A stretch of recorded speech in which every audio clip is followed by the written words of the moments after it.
আপনারা দেখতে পেয়েছেন যে মিছিল আজকে যারা উপস্থিত ছিল তাদের ছাত্র নামধারী কিছু অধিকাংশই হুলিগান, ছাত্র সংখ্যা প্রায় ছিল না বললেই চলে। মাস্কট স্পিন কন্ট্রোল ল্যাবের পরীক্ষায় এটি প্রমাণিত। কেয়াসেট আলোপেক্স পেন্টা অ্যাক্টিভ নতুন চুল গজাতে সাহায্য করে, চুল পড়া বন্ধ করে। Keya Seth Alopex penta active 10 hair fall প্রবলেমের একমাত্র সলিউশন।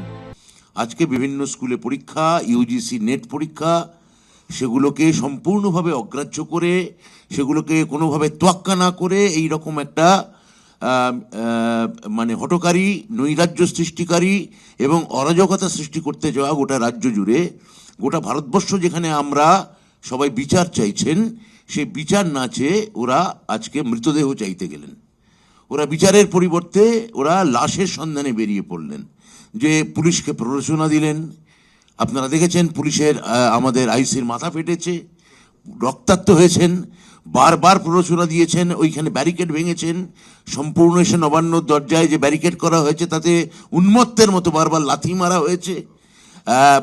পুলিশ কিন্তু তা সত্ত্বেও যেভাবে মাথা ঠান্ডা রেখে, যেভাবে পুরো বিষয়টা এই নৈরাজ্য, এই হঠকারী আন্দোলনকে তারা আটকেছেন, এবং আমরা ভেবেছিলাম কোনো একটা মিছিল হয়তো সিজিও কমপ্লেক্সের দিকে যাবে, কেননা আমরা এখন সিবিআইয়ের দিকে তাকিয়ে আছি।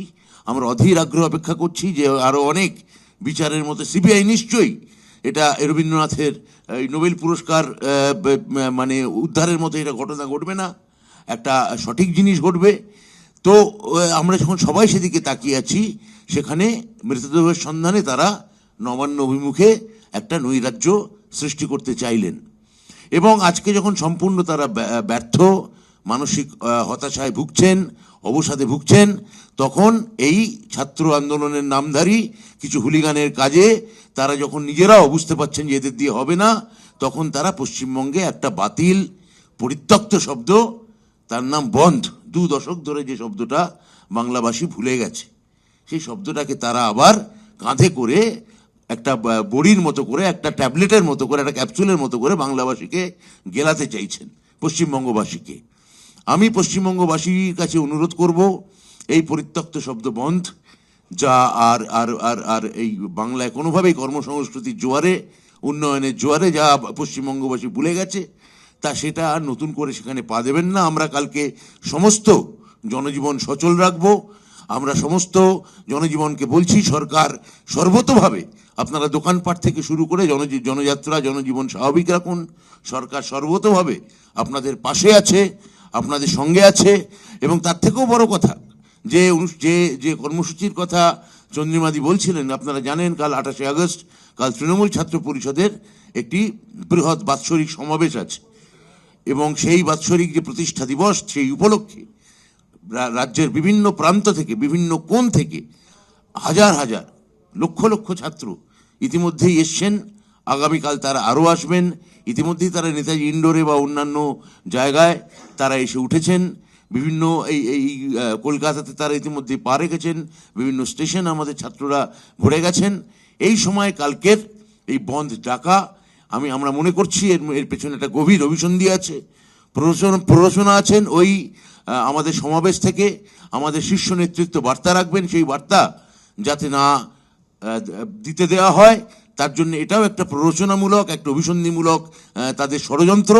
এবং আমরা পশ্চিমবঙ্গবাসীকে, গণদেবতাকে বলবো যে এই ধরনের প্ররোচনায় আপনারা পা দেবেন না। কাল আপনারা বরং আমাদের অনুষ্ঠান শুনুন। কালকে আমাদের নেতা নেত্রী তারা প্রত্যেকে, শীর্ষ নেতৃত্ব, তারা কালকে তাদের বক্তব্য রাখবেন।